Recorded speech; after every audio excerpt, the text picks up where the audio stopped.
Magandang araw mga kaibigan. Okay, pag-usapan natin ngayon ang mga updates tungkol sa kalagayan ni ex-Congressman Arnie Teves na nasa Timor-Leste.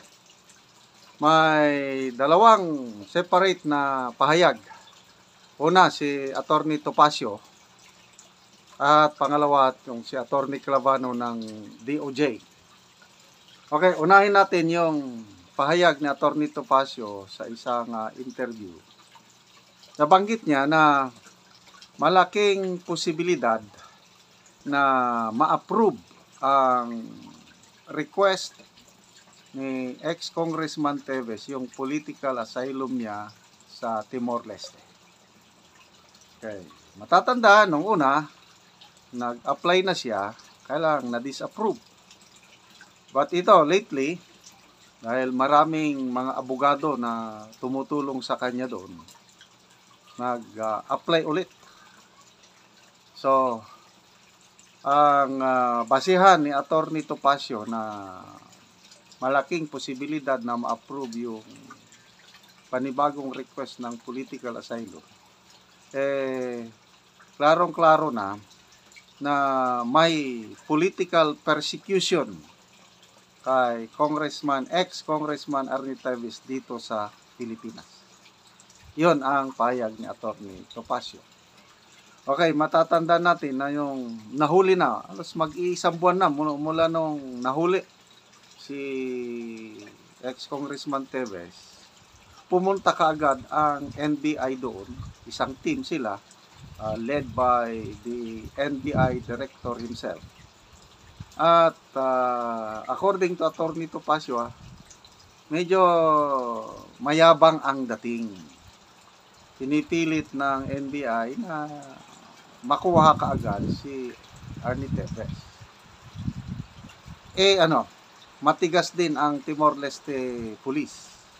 Kasi ang history ng Timor-Leste nung una, kinakawawa sila.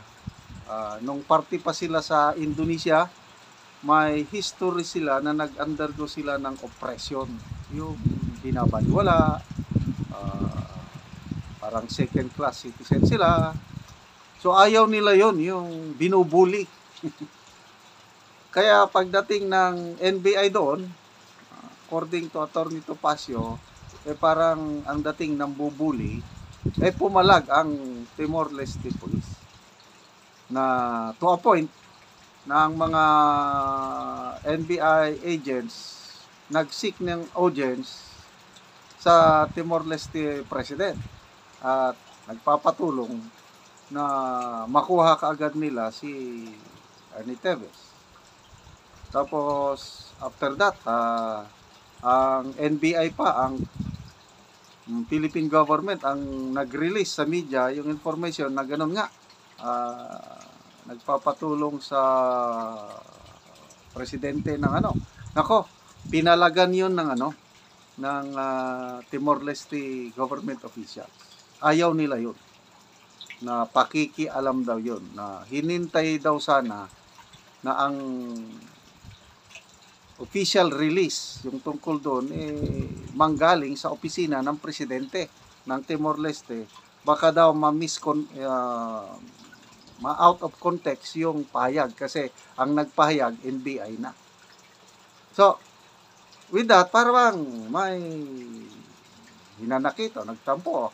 Inamin din ng NBI agents, director, na nagkasagutan ang mga NBI at ang mga Timor-Leste. Talaga kasi gusto nilang makuha kagad Nagkasagutan. So, meron ng lamat sa relasyon. So, yun. Analysis ko lang sa mga pahayag ni Atty.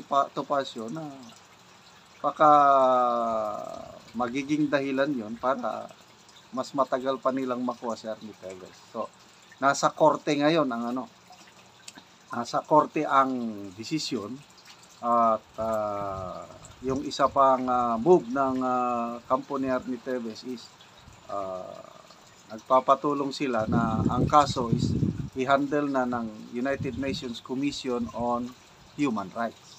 So, yun po ang ang update na posible. I hope tama si Attorney Tomasio na makakuha ng political asylum si ex-Congressman Teves. Okay, dito naman sa Pilipinas, kahapon nagkaroon ng press briefing sa Malacanang. Nandun si DOJ spokesman Attorney Clavano.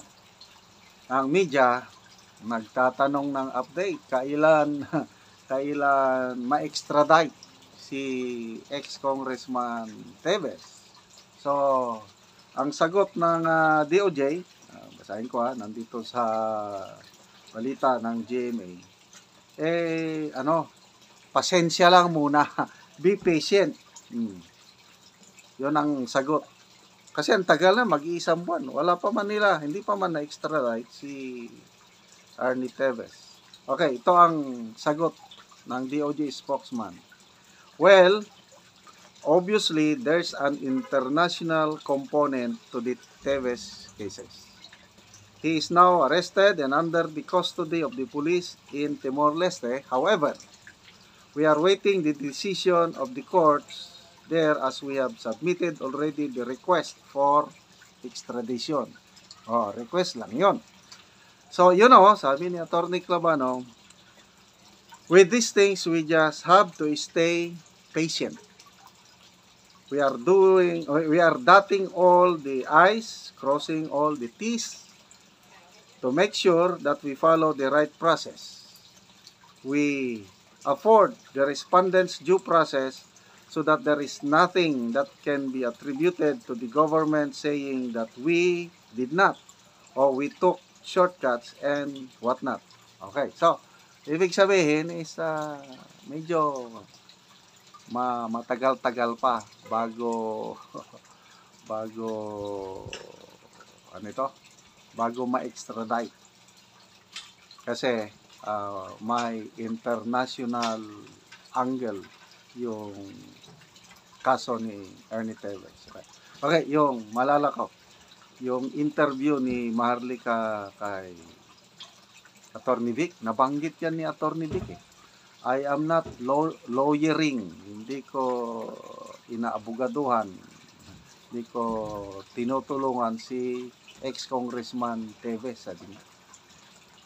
Nabanggit din niya si I'm not lawyering for Pastor Kibuloy, pati si DG Bantag. Nabanggit niya yung tatlong kaso na yan Teves, Bantag, Kibuloy. Hindi ako ang abogado nila. Kaya lang, sabi niya, bakit itong kaso ng tatlong ito, grabe ang pag-highlight sa media. Press conference, kaliwat kanan, nung una, kung ano ang sinasabi, very updated ang publiko tungkol sa kanila. Ang tanong ni Attorney Vic, bakit yung sinasabi na biggest drug hole in Philippine history, biglang tumahimik? Yung bang 2 tons na shabu na para hindi ka panipaniwala dahil kinarga lang sa isang van, imposible. And then later on, binago yung script, pinababa hanggang naging 1.4 na lang. And then bakit ngayon media silence na? Wala na, hinahanap, nasaan na yung driver? Hinahanap ni Attorney Vic, nasaan na yung driver? Tapos ang ipinakita, mukha, mugshot ng driver na blurred ang mukha, tapos wala pang pangalan. So, yun na po. Para bang lalong napapasama ang administrasyong ito. Magkasunod yun palpak. Biggest drug hole in history, tapos sinundan ng interview ni First Lady Liza. Nako. Puros palpak. I don't know paano nila ma-recover ngayon yung mga kapalpakan. So the people have the right to know, sabi ni Attorney Vic. Bakit biglang tumahimik yung pinagmamayabang na pinakamalaking huli ng droga sa history ng Pilipinas. Ngayon, tahimik na ang lahat. So nagtatanong lang ang taong bayan.